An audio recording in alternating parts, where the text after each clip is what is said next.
আগামী ১২ ফেব্রুয়ারি ত্রয়োদশ সংসদ নির্বাচন ও গণভোটে আইনশৃঙ্খলা পরিস্থিতি নিয়ে তিন বাহিনী প্রধান ও সব সংস্থার সাথে এটি নির্বাচন কমিশনের প্রথম বৈঠক। বেলা ১২টায় প্রথমে তিন বাহিনীর প্রধানের সঙ্গে বৈঠক করেন সিইসি সহ নির্বাচন কমিশনাররা। পরে বিভিন্ন মন্ত্রণালয়, বিভাগ, বাহিনী ও সংস্থা প্রধান ও প্রতিনিধিদের সাথে আলাদা বৈঠক করে ইসি। দুই বৈঠক শেষে সন্ধ্যায় আইনশৃঙ্খলার সার্বিক বিষয় নিয়ে সাংবাদিকদের ব্রিফ করেন নির্বাচন কমিশনার আবুল ফজল মোহাম্মদ সানাউল্লাহ। সার্বিকভাবে আইনশৃঙ্খলা পরিস্থিতি নিয়ন্ত্রণে আছে দাবি করে মাঠ পর্যায়ে যৌথ বাহিনীর কার্যক্রম চালুর সিদ্ধান্তের কথা জানান তিনি। ঝুট ঝামেলা এগুলো আছে, কিন্তু সার্বিকভাবে যদি আমরা বলি আইনশৃঙ্খলা পরিস্থিতি নিয়ন্ত্রণে অবশ্যই আছে। মানবিক পুলিশ এবং আরও আপনার হিউম্যান রাইটসের জায়গাগুলোকে সমুন্নত রেখে কাজ করার ব্যাপারে সকল বাহিনীর প্রতি এক ধরনের নির্দেশনা ছিল। আমাদের কাছে মনে হয়েছে এই ভালো উদ্যোগটার কেউ কেউ খারাপ সুযোগ নিয়েছেন।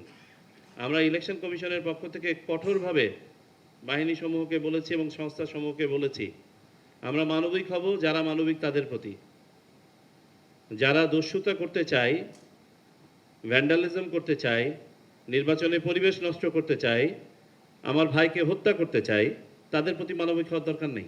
সাংবাদিকদের এক প্রশ্নের জবাবে সানাউল্লাহ বলেন, ওসমান হাদির হত্যাকাণ্ড নির্বাচনী পরিবেশের ওপর প্রভাব ফেলেছে।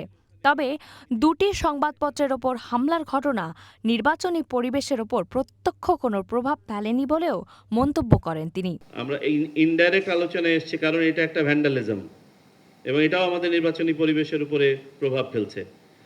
ওখানে ঘটনাটা কিন্তু নির্বাচনের সাথে সরাসরিভাবে রিলেটেড না, তদুপরি আমরা ডিসকাশনে নিয়ে এসেছি কারণ এটার সাথে আমাদের স্বার্থ জড়িত আছে, সার্বিক পরিবেশ পরিস্থিতি এটার সাথে রিলেটেড। একটা জাতীয় শোকের সময় যখন সবাই আমরা শোকে মুহ্যমান এবং সেখানে স্বাভাবিকভাবে ক্ষোভ প্রকাশের জন্য মানুষজন জড়ো হয়েছে এবং ক্ষোভ প্রকাশ করছিলেন, এর বা ছায়ায় এইটাকে ব্যবহার করে স্বার্থান্বেষী কিছু লোক এই ঘটনাগুলো ঘটিয়েছে আইন শৃঙ্খলা বাহিনীকে ওভার পাওয়ার করে। এই সুযোগ আর দেয়া হবে না।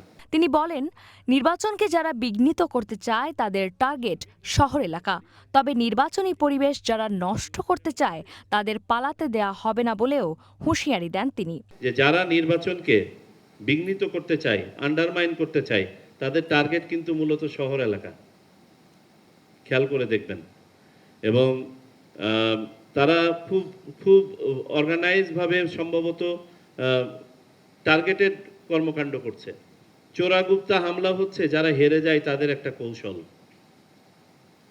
এবং এইগুলোকে প্রতিহত করার জন্য যা যা মেজার নেওয়া প্রয়োজন সেগুলো নিতে হবে। তারপরে তার যদি কেউ এগুলো ঘটানোর দুঃসাহস দেখায় তারা যেন পালাতে না পারে, সেই জন্য আমাদের সবাইকে সচেষ্ট হতে হবে। গোয়েন্দা সংস্থা সহ বাহিনী সমূহকে আমরা এটার ব্যাপারে সচেতন করেছি।